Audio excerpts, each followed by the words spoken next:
In this podcast, we will be discussing on a book called Fault Lines by Raghuram G Rajan. In Fault Lines, the author reveals the global economy's hidden fractures that led to the 2008 financial catastrophe. The chapters in the podcast illustrate that greedy bankers weren't the only ones to blame. Our entire economic system was flawed. They also lay out what we can do as a society to avoid similar disasters in the future. The book is quite interesting for someone who is looking to understand 1.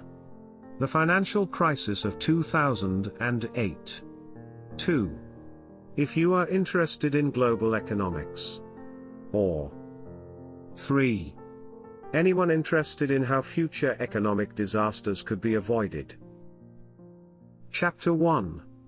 We discover the true causes of the worldwide financial crisis of 2008.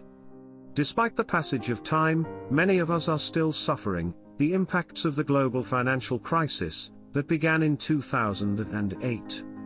There are still unsolved concerns regarding the disaster, the most pressing of which being how the problem came to be in the first place.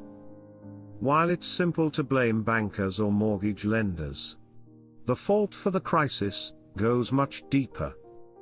Consider the crisis as an earthquake. What causes the earth to tremble and buildings to fall has little to do with individuals, but rather with something larger, deep beneath the Earth's surface. Fault lines, deep, systemic defects similar to the rifts that caused the Earth to shudder, were rife across not only the US economy, but also the global economy. These fault lines finally gave way during the crisis, but they had been lurking beneath the surface for some years.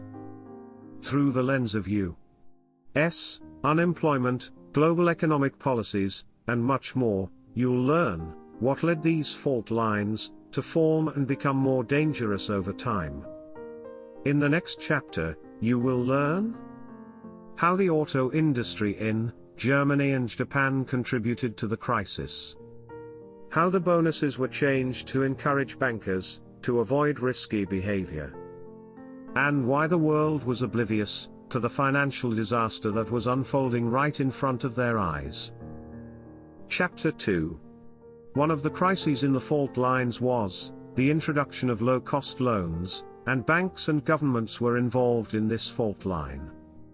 Growing economic disparity in the United States was one of the most major fault lines that contributed to the global financial crisis. The salary disparity widened in the years leading up to the crisis. While top earners' average income climbed, the average median income remained practically same. The median household income in 1997 was $51,704, but by 2009, it had barely budged at $52,196. Why is the chasm widening? Essentially, the country's workforce was unable to meet market labor demands. The burgeoning technical industry in America required an increasing number of highly educated workers, but schools were not creating enough competent applicants. As a result, the highest income level increased while the median remained unchanged. It also explains why the income disparity was substantially associated to education level. In 2008, a high school graduate's typical hourly wage was $28, while a college undergraduate's median wage was $48, which was 72% more. Of course, every worker is a potential voter, so American politicians sought to address the issue. They advocated cheap loans, because their electorate needed more money. Banks began spreading cheap lending, particularly to low-income people, with the help of politicians. While interest rates were being lowered, this so-called subprime lending, which we will look at more closely later, became popular. The initial benefits were obvious. Increased expenditure meant increased growth. Nonetheless, debt supported the expansion. People were simply deferring payment of their debts. And, as you will see in the chapters that follow, the American spending binge had an impact not only on the United States, but also on the rest of the world. Chapter 3. Exporting countries attempted to dump their surpluses on the United States, but the latter could only take so much. Your cell phone, car, and clothes were most likely produced in China, Japan, or India. Did you realize, however, that global manufacturing was a contributing factor in the 2008 financial crisis? Prior to 2008, there was a significant imbalance in the number of import and export countries, which means countries that produce more or less than they consume and export or import the difference. There were too many exporters at the time, which was an issue. This condition arose following World War II. Germany and Japan's economies were in shambles, their populace impoverished, and their infrastructure decimated.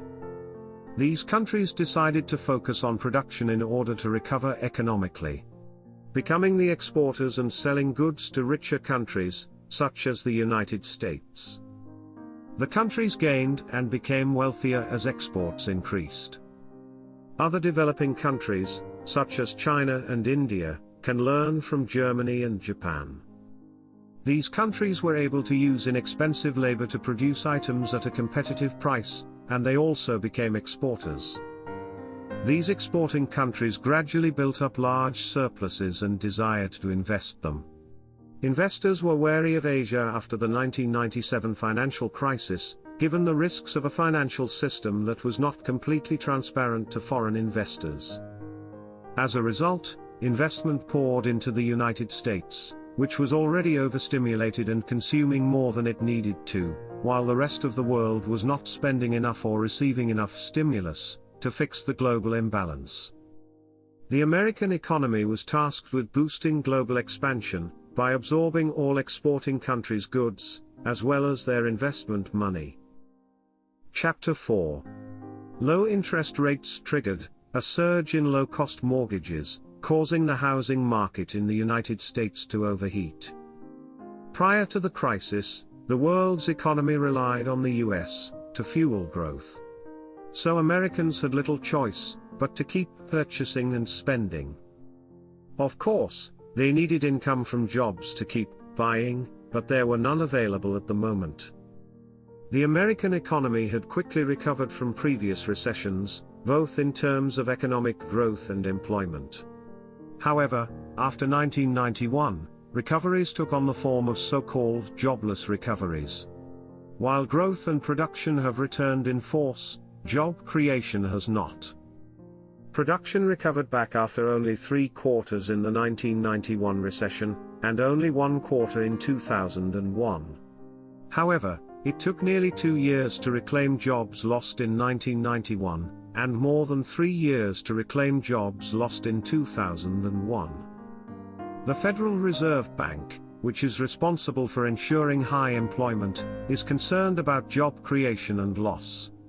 It does this, for example, by keeping lending rates low to encourage businesses to engage in expansion and recruit more workers.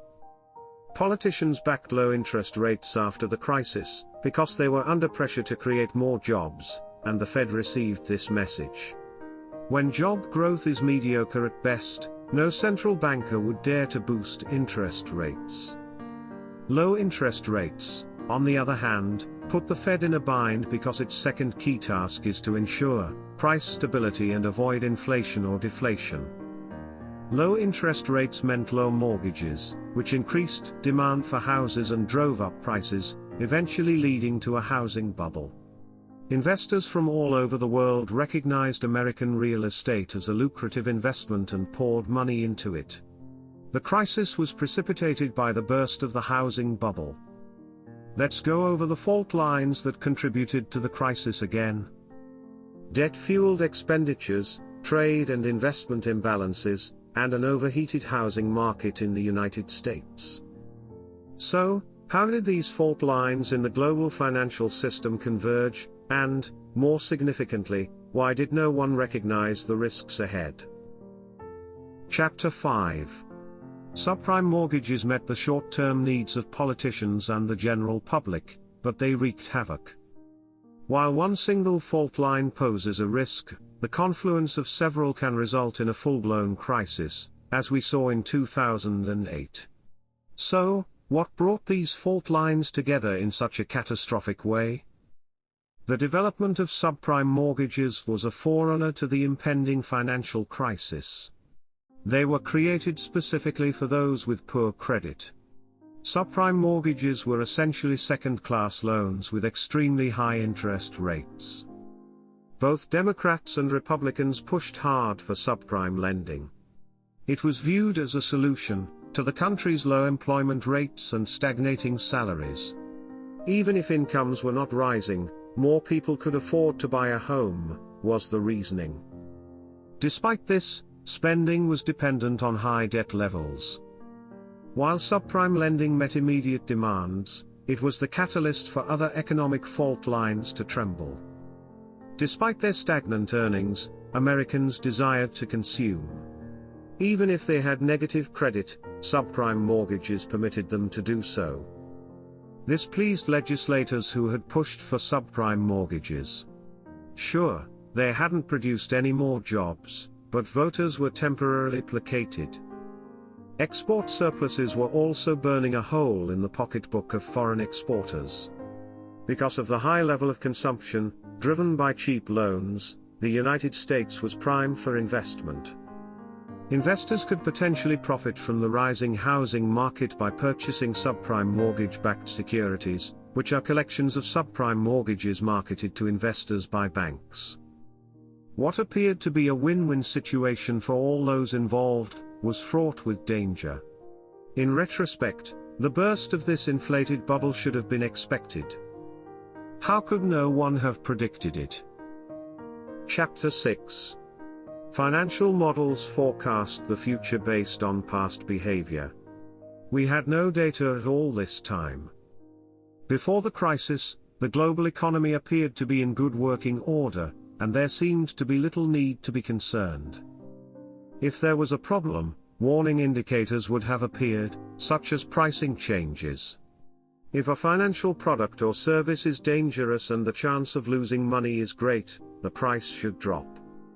Because a functional market relies on correct pricing, prices are an important economic indicator. However, prior to the crisis, pricing were not only inaccurate, but also distorted. Too many foreign investors financed subprime lending, causing this misconception. These investors drove up the prices of subprime mortgage-backed securities, making them appear more appealing than they were.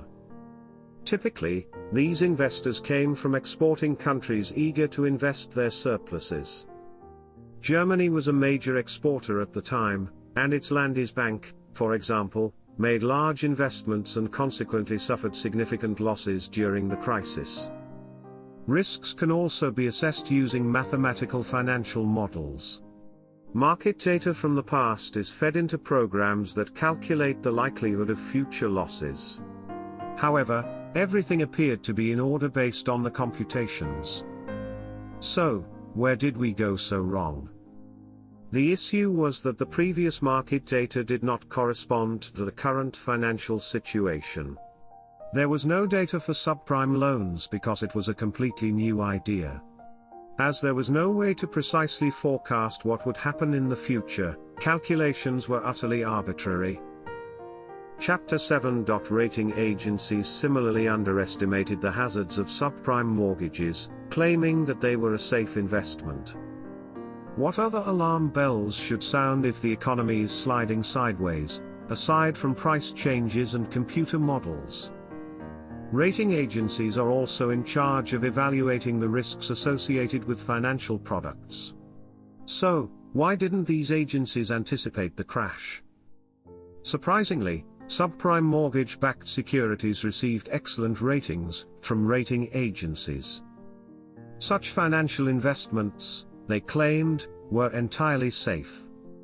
During the lending boom, about 60% of subprime mortgage-backed securities were rated AAA, which meant they were as safe an investment as a US Treasury bill, which is one of the safest in the world. On the surface, it appears that rating agencies were involved in some sort of deception. Nonetheless, the ratings were valid due to the securities architecture. The secret was that bankers combined subprime mortgages from various sections of the country and from various places of origin, such as banks or brokers. Diversification is the term for this strategy. Diversification was said to make mortgages safer by reducing risk. A mortgage could only go into default if a large number of people failed to pay it. It seemed improbable at the time that so many people would be unable to repay their mortgages all at once.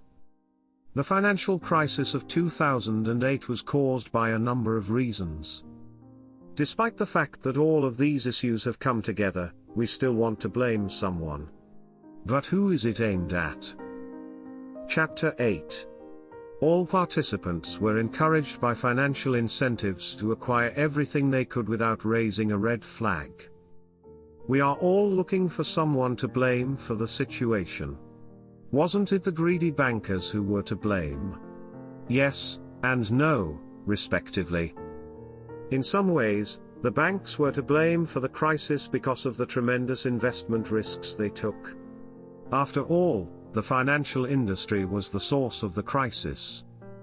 Risk management is at the heart of financial transactions. A banker's responsibility is to keep an eye on potential dangers, and avoid them whenever possible. Only a fool would claim that bankers had no idea what they were getting themselves into. They should have reined in their greed, and questioned data that were too wonderful to be true. In this sense, bankers did not do their duties correctly. However, bankers are not the only ones to blame. The banking sector was just the meeting point of the fault lines. The situation was exacerbated by a number of other causes. The government was also accountable. Its economic interference, particularly the encouragement of subprime lending, made risk-taking considerably more appealing. Naturally, this increased the chances of a crash. Rather than putting a stop to excessive risk-taking, they praised the bankers' efforts. There were other perpetrators as well. Central bankers bear some blame for keeping interest rates so low, while overseas investors funded the entire sham. Many others acted foolishly by taking out loans they couldn't afford. Furthermore, economists tasked with assessing the economy missed the warning indications. All of these folks, however, were simply acting in their own best interests. The system as a whole was defective, since no one could know if they were doing something bad. All of these different interests and actors are expected to be balanced by the economic system. Unfortunately, responsible economic actors created massive losses, and taxpayers were forced to foot the bill. This is incorrect. Those who are not responsible for the problem should not be held responsible. Chapter 9. To promote long-term stability in the financial industry, irresponsible risk-taking must be curtailed. Since 2008, virtually little has been done to address the underlying structural issues that led to the catastrophe. Everything is now back to normal, which means a catastrophe could erupt again at any time. The financial industry requires reform.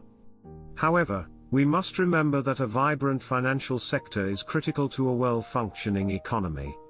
It distributes resources and promotes growth. As a result, the system must be modified in such a way that society may continue to benefit from the financial sector while reducing its potentially detrimental impacts. Bankers were incentivized to take enormous risks, which contributed to the crisis. Instead, we need an incentive system that penalizes people who take unsafe risks. Prior to the crisis, it didn't matter if bankers took risks, because they were rewarded handsomely for short-term profits. It didn't matter whether those risks resulted in significant losses years later. We now know that bonuses should not be paid out immediately, but rather after a few years, so that the long-term risk and value of such acts may be better assessed. If a banker receives a bonus, a portion of it should be set aside. This will deter financial professionals from taking long-term risks. Making banks' risk exposures public is another strategy to deter them from taking excessive risks. Financial firms would be under more pressure to explain their actions or simply avoid such techniques, if markets were aware of the risks they were incurring. However, this information is confidential. We can't start making such data public during a downturn in the economy, because it will only cause additional market panic. Such findings are much simpler to absorb when the economy is solid. Chapter 10. Better education, more reliable safety nets, long-term solutions are required for sustainable growth. You may recall that all of this turmoil began because the United States median income was not rising and job recovery was delayed. To satisfy the public, politicians provided low-interest loans and subprime mortgages. However, they failed to address the core causes of the problem: a lack of education and social safety nets. A scarcity of well-educated employees in the United States has contributed to rising economic disparity. The more your education, the higher your pay. America needs a better education system that is more accessible to all people, especially those from low-income families. People who grew up in poverty are less likely to go to college and graduate. Only 34% of low-income families, those in the bottom 20% of the income distribution, send their children to college. This ratio rises to 79% for people from high-income families, those in the top 20%. As a result, financial aid programs for adolescents from low-income families are critical. According to studies, these types of initiatives can help students attend college. The American social system, which does not effectively guarantee people against extended periods of unemployment, also needs to alter. Unemployment benefits in the United States typically last 6 months. Although it took more than 3 years for jobs to return during the recession of 2000 to 2001. Chapter 11. Final thoughts. The book's main argument is that the 2008 financial crisis was caused by a combination of causes rather than a single person. These fault lines comprised historically low interest rates, a global economy based on a single country's consumption patterns, an irresponsible subprime lending binge, and a systemic failure to identify market risks. If we want to avoid future crises like this one, we must address the profound financial cracks in our global economic system. This is the end of the podcast. We hope you liked the narration. Please like and subscribe to our channel. This will help and motivate us to publish more such podcasts. Don't forget to visit our playlist section to browse through your favorite genre. Thanks for listening and have a good day.